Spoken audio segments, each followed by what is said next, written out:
was in the third grade of middle school in Korea, which is ninth grade in the United States.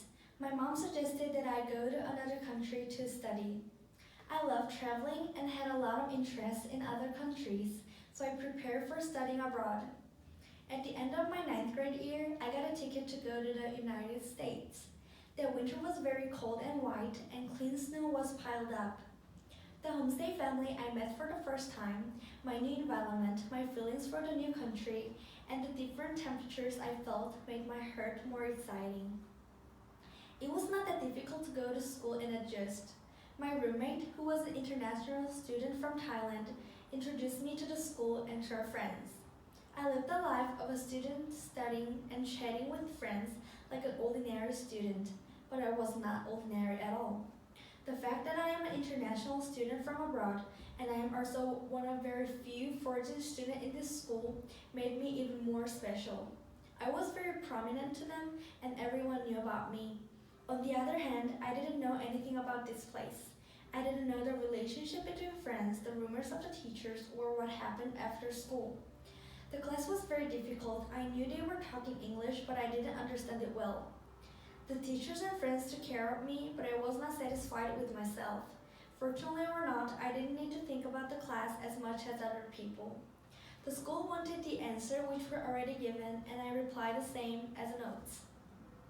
A note was also listed in the presentation, and I thought it is useless to make a copy. I took a class, but the information didn't go into my brain. It was like pretending to study. I studied, but I did not really think or try to be creative. At the same time, I thought I didn't have to do those things either. At the time, it was just for a good time, because I was protected everywhere and everyone understood me and helped me. 3 months after I came to the United States, I realized that I understood what people were saying a little bit. Since then, a long conversation has been going on. It was fun to feel and to share the same emotion in the same language. Then I gradually understood the classes, so I built a bond with my teacher and the friends. However, I had a validity period of 1 year because my visa had an expiration. So I came back to Korea again, but what I wanted was to go back to the United States. I had good memory of living in the United States. I prepared my paperwork to go back, got my visa, and flew back. But this time, my destination was Alabama. I remember the day I first went to school. I went to school a little late because of my visa problem. I wore a uniform which I didn't even check if it fit me. The fact that there were not that many people in the classroom and a small classroom stood out. I was a little anxious about the mood that was very different from Indiana. My way of study has had to change since I came to this school. I had to read a lot of books and answer a lot of questions, and those questions felt a little strange to me. To answer a question, I had to read a book very carefully. Then I discovered a new meaning of reading a book. Reading books wasn't just for fun. Finding the purpose and intention of the book and the function of devices that make a whole book was the true meaning of reading a book. Everything in the book is meaningful, but the most importantly, it is my brain that finds it and gives it meaning.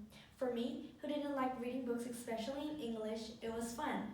It was a little hard to live in Alabama, but through this school I studied what I could do and made my own way of studying.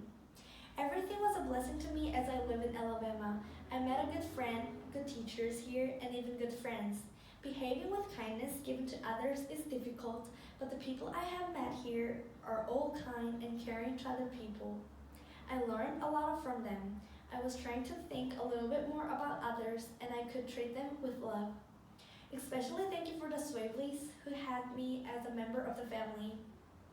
They have been a great help to me, and the memories of living with them will be unforgettable. I was very happy to be part of loving family every moment. Although I am not with them, but I will always remember them. To the teachers, I am glad that I studied with amazing teachers in the Eastwood Christian School. They took care of me academically, but not only that, they became my mentor. I am so thankful that God has led to me this school. The word graduation makes me a little overwhelmed. I never imagined that I would graduate from America and go to college. However, I think it's fun because life is unpredictable. A new life, a new experience, and new environment are anxious, but it is worth it because I know I will have a great companion who got already prepared for me. Happy graduation to all 2020 seniors. I love you all.